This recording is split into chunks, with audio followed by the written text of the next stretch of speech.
আজকে কিন্তু জামাই ষষ্ঠী, তো জামাই ষষ্ঠীর সব জামাইদের অনেক অনেক শুভেচ্ছা। এখানে ষষ্ঠী পুজোর যে নিয়মটা আমরা মারা করে থাকি, বাঙালদের বাড়িতে বিশেষ করে এটা পালিত হয় এই নিয়মটা। তো তাই জন্য একটা থালা রেডি করে নিচ্ছি, পাখা নিয়ে নিয়েছি, নতুন কিনে এনেছি কালকেই।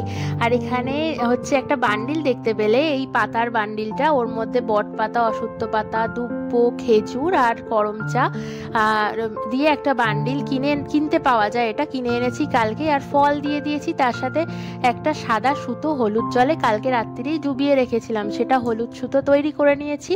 আর এই যে থালাটা রেডি করলাম, এইটা নিয়ে কিন্তু মাদেরকে স্নান করতে হয়, তাই জন্য পাখাটা দিয়ে হাওয়া দিয়ে দিলাম, জল সমেত পাখা দিয়ে হাওয়া দিয়েছি। আর যে ওই দুব্বর যে বান্ডিলটা ছিল ওটাও ছিটিয়ে দিয়েছি পুপুর মাথার মধ্যে। এইবার হাতে হলুদ সুতো বেঁধে দেবো, আর ফলও ওকে দিয়ে দিলাম, ওর কোনটা পছন্দ ও আঙুরটা বেছে নিল। এইদিকে পুপুকে সুতো বাঁধতে বাঁধতে আর এক মেয়েকেও কিন্তু আমি ডাকতে শুরু করেছি, কিন্তু এই যে ফলের লোভ দেখি ওকে আনা হলো। এইবার পাখা দিয়ে হাওয়া দিয়ে দিয়েছি। এতক্ষণ হয়তো ভাবছিল মা হয়তো পাখা দিয়ে পিটাবে আমাকে।